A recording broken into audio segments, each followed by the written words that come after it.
जय जिनेन्द्र बंधु। आज सुनते हैं देशभूषण और कुलभूषण मुनिराज की कहानी। अयोध्या नगरी में श्री देशभूषण जी और कुलभूषण दो केवली भगवान पधारे थे। रामचंद्र जी आदि उनका उपदेश सुनने गए। तब भरत ने दीक्षा ली थी और त्रिलोक मंडल हाथी ने भी श्रावक व्रत अंगीकार किए थे। आइए उन देशभूषण कुलभूषण मुनिराज के जन्म से लेकर वैराग्य और मोक्ष की कहानी सुनते हैं। महापुरुष रामचंद्र जी के समय की बात है।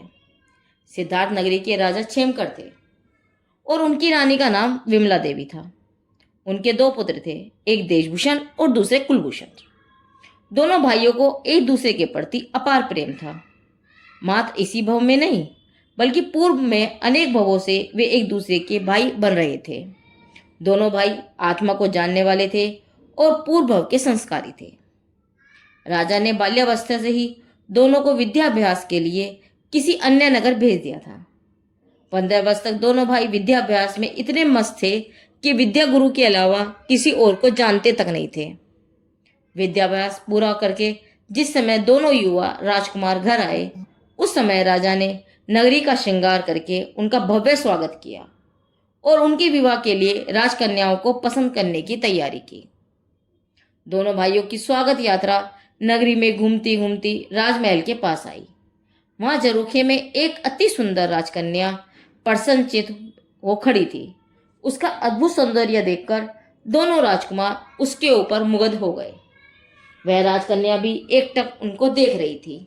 दोनों का रूप निहारती निहारती वह बहुत प्रसन्न हो रही थी। एक साथ उन देशभूषण और कुलभूषण दोनों भाइयों को ऐसा लगा कि यह राजकन्या मेरे लिए ही है। वह मेरे ऊपर प्रसन्न हो रही है, मैं ही इससे विवाह करूंगा। इस प्रकार दोनों भाई इसी राजकन्या के ऊपर ही नजर रखकर उसे राग से निहारने लगे।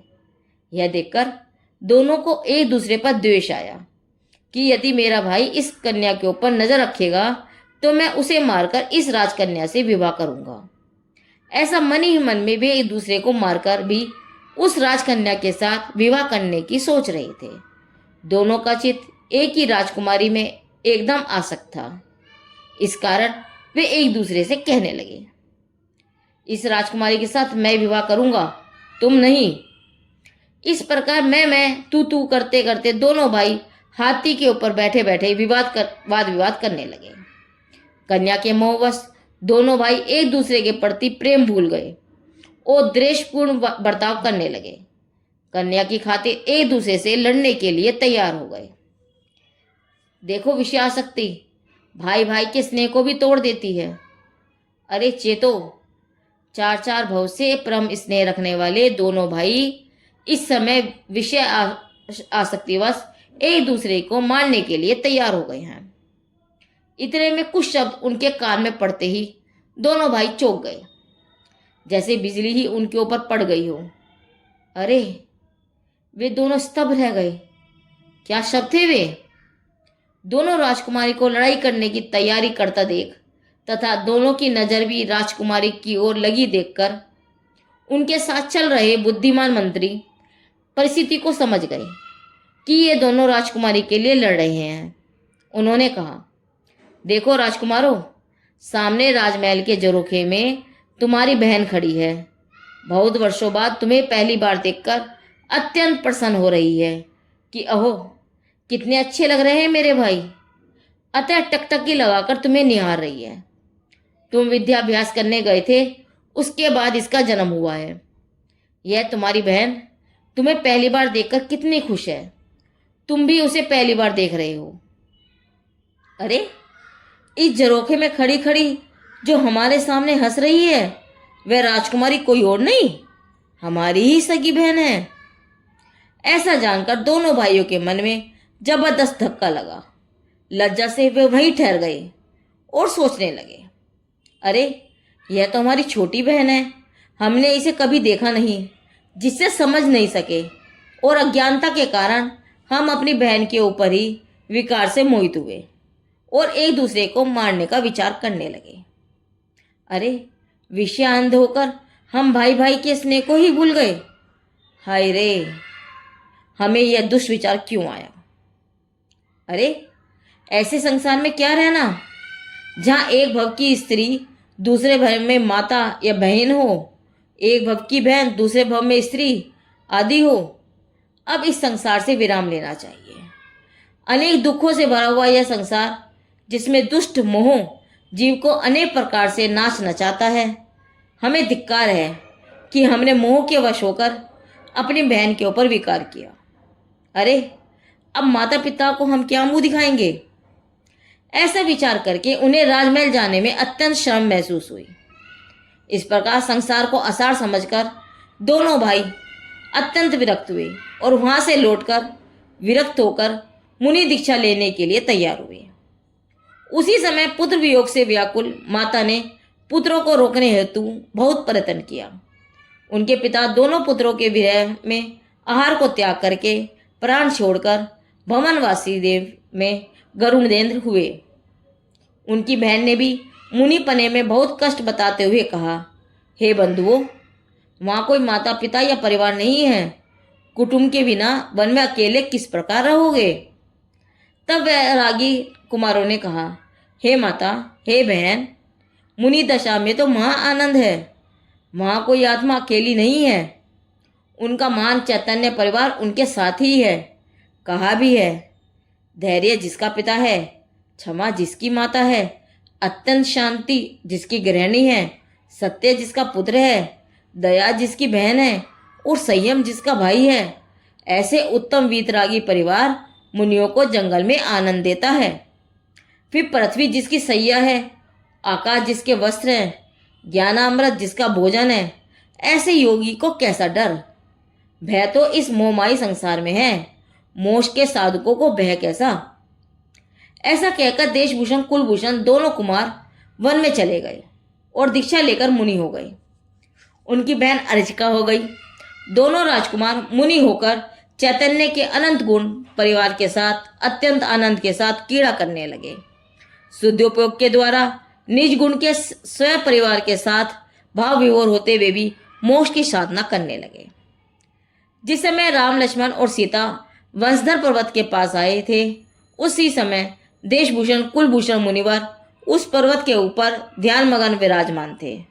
उस समय उनके पूर्व का वैरी दुष्ट अग्निपर्व देव 3 दिन से उनके ऊपर दैवी मायाजाल के द्वारा घोर उपसर कर रहा था। श्री केवली भगवान की वाणी में ऐसा आया था कि मुनि सुव्रत प्रभु के बाद उनके शासन में देशभूषण कुलभूषण केवल ज्ञानी होंगे। ऐसा सुनकर पूर्व की द्वेष बुद्धि से प्रेरित होकर दुष्ट अग्निपर्व देव ने विचार किया कि मैं उनके ऊपर उपसर्ग करूंगा, तब केवली भगवान का वचन मिथ्या हो जाएगा। ऐसी मिथ्या बुद्धि के द्वारा वह देशभूषण और कुलभूषण मुनिराजों के ऊपर उपसर्ग करने लगा। विक्रिया के द्वारा सर्प और चींटी बनकर उनके शरीर से लिपट जाता, ऐसी गर्जना करता कि पर्वत कांप उठता। क्रूर पशुओं का रूप धारण कर मुनियों को खा जाने की चेष्टा करता। रोज रात होने के बाद उन ध्यानस्थ मुनिराजों के ऊपर उपसर्ग करता। उन उपसर्गों की भयानक आवाज 10-10 गांव के लोगों को सुनाई देती थी। वह आवाज सुनकर नगरजन भय से कांप उठते। वहां का राजा भी कोई उपाय नहीं कर सका। इसीलिए भय के कारण राजा प्रजा सभी रात को वह नगरी छोड़कर दूर चले जाते। इस प्रकार अत्यंत भयभीत नगरजनों को देखकर राम ने उनसे इस भय का कारण पूछा।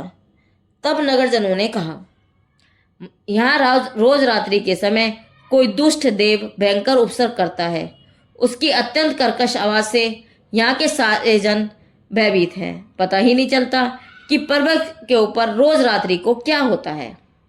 तब श्री राम उस पर्वत पर जाने को तैयार हुए। तब नगरजनों ने कहा, वहाँ बहुत डर है जिसे तुम बर्दाश्त नहीं कर सकते, इसीलिए तुम वहाँ नहीं जाओ। तुम भी हमारे साथ सुरक्षित स्थान पर चलो।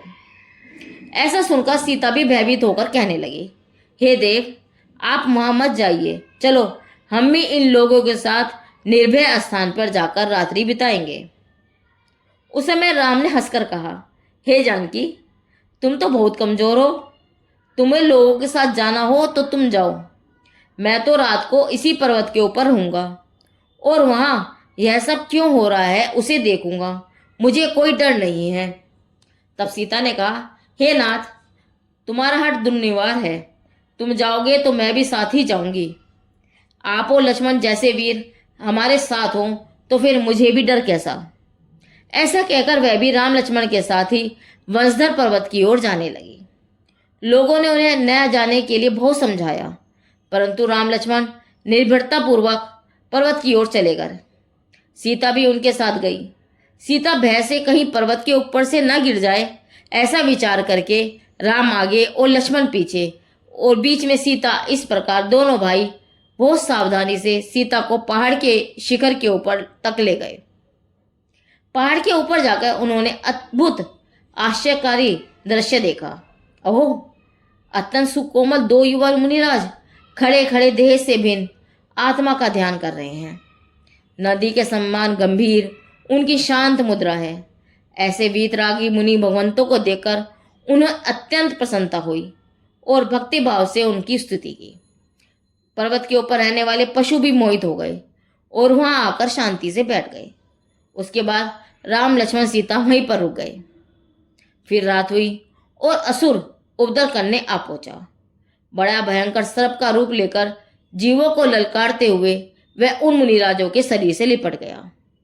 राम लक्ष्मण इस उपद्रव को देखकर असुर की माया अनुभव कर रहे थे।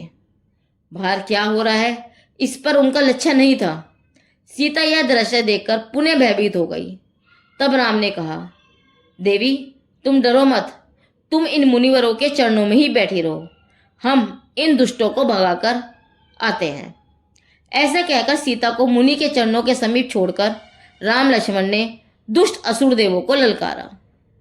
राम के धनुष की टंकार से ऐसा लगा मानो वज्रपात हो गया हो। लक्ष्मण की सिंह गर्जना सुनकर अग्निपर्व देव समझ गया कि यह कोई साधारण मनुष्य नहीं है, ये तो महाप्रतापी बलदेव और वासुदेव हैं। अतः राम लक्ष्मण का पुण्य प्रताप देखकर वह अग्निपर्व देव भाग गया और उसकी सब माया भी समाप्त हो गई और उपसर्ग फिर से दूर हो गया। उपसर्ग दूर होते ही ध्यान में लीन देशभूषण और कुलभूषण मुनिराजों को केवल ज्ञान की प्राप्ति हुई। तब केवल ज्ञान के उत्सव को मनाने के लिए बहुत देव आए। चारों ओर मंगल नाद होने लगा। रात्रि भी दिव्य प्रकाश से जगमगा उठी। केवल ज्ञान के प्रताप से रात और दिन में कोई भेद नहीं रहा, मानो रात्रि की छाया अशुर कुमार देव के साथ ही चली गई हो। अहो, अपने सामने मुनि भगवंतों को केवल ज्ञान होता देखकर राम लक्ष्मण सीता के तो आनंद का पार न रहा। हर्षित होकर उन्होंने सर्वज्ञ भगवंतों की भक्ति भाव से परम स्तुति की। दिव्य ध्वनि द्वारा भगवान का उपदेश सुना। अहो, प्रभु के श्रीमुख से चैतन्य तत्व की कोई परम अद्भुत गंभीर महिमा सुनकर उनके आनंद का पार न रहा। देशभूषण कुलभूषण के पिताजी जो मरकर गरुड़ेंद्र हुए थे, वे भी केवली भगवान के दर्शन करने के लिए आए। राम लक्ष्मण से वे अत्यंत प्रसन्न हुए और आदरपूर्वक बोले, ये दोनों मुनि हमारे पूर्व के पुत्र हैं। तुमने इनकी भक्ति की और इनका उपसर्ग दूर किया। यह देखकर मैं बहुत प्रसन्न हुआ हूँ, इसलिए जो मांगना हो वह मांगो, मैं वह दूंगा। तब राम ने कहा, जब कभी हम पर संकट आए तब आप हमारी मदद करें। यह वचन प्रमाण करके गरुड़ेंद्र ने कहा, अच्छा, तुम यही समझना कि मैं तुम्हारे पास ही हूँ। केवली भगवान की वाणी सुनकर अनेक जीवों ने धर्म प्राप्त किया। राजा और प्रजाजनों ने नगरी में आकर आनंद पूर्वक उत्सव मनाया। केवल ज्ञान के प्रताप से सर्वत्र आनंद मंगल छा गया।